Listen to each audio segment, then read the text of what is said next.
అందరికీ నమస్కారం. నేను మీ నేహ గొనెల. ఇవాళ అయితే ఒక స్నాక్ రెసిపీ, అది కూడా మైదాతో చేశాను అన్నమాట. ఫస్ట్ అయితే దానికోసం ఒక కప్ మైదా తీసుకున్నా.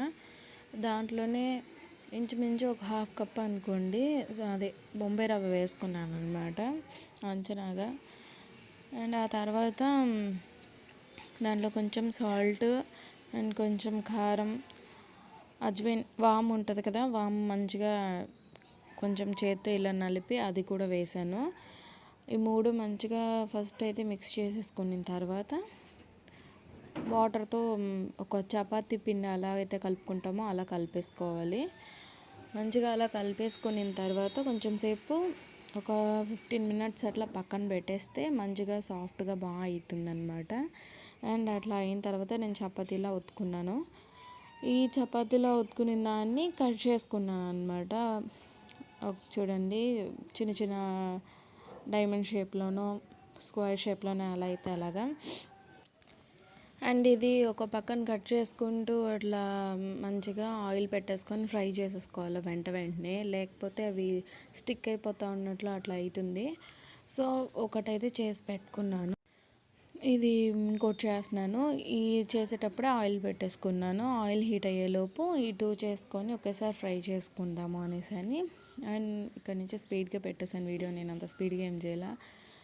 ఇట్లా చేసుకున్న తర్వాత మంచిగా అన్నీ కట్ చేసేసుకొని అట్లా ఫ్రై చేసుకుంటా మళ్ళీ ఫ్రై చేసుకుంటూ ఉంటే బాగుంటుంది అన్నమాట.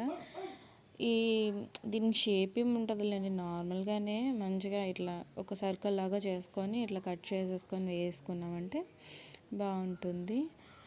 అండ్ ఇలాగే స్వీట్వి కూడా చేసుకుంటారు. అది కూడా నేను ఎప్పుడన్నా వీడియో పోస్ట్ చేశాను. అందరికీ తెలిసి ఉండొచ్చు ఇన్ కేస్, బట్ ఒకసారి గుర్తు చేయడానికి అన్నట్లు కూడా అనుకోండి. అండ్ చూడండి, ఒకటి చేసుకున్నాను కదా, ఆ తర్వాత ఫ్రై చేసేసుకుంటున్నాను. చాలా త్వరగానే ఫ్రై అయిపోతాయి. అండ్ మనం సూజీ అది వేసుకున్నాం కదా, దానివల్ల ఇంకా క్రంచీగా తయారవుతాయి అన్నమాట. అంటే బాగా కరకరలాడుతూ ఉంటాయి.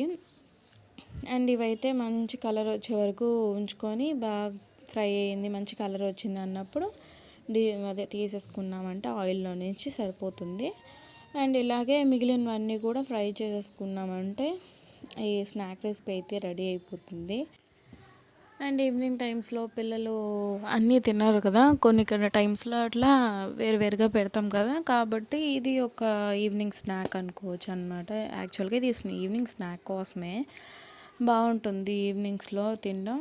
అండ్ పిల్లలకి రొటీన్గా ఒకటే పెట్టాం కదా, సో అట్లా ఒక్కొక్క రోజు ఒక్కొక్కటి అలా చేసింది. అండ్ ఈ వీడియో కనుక నచ్చినట్లయితే please like, share and comment చేయండి. Thank you so much for watching.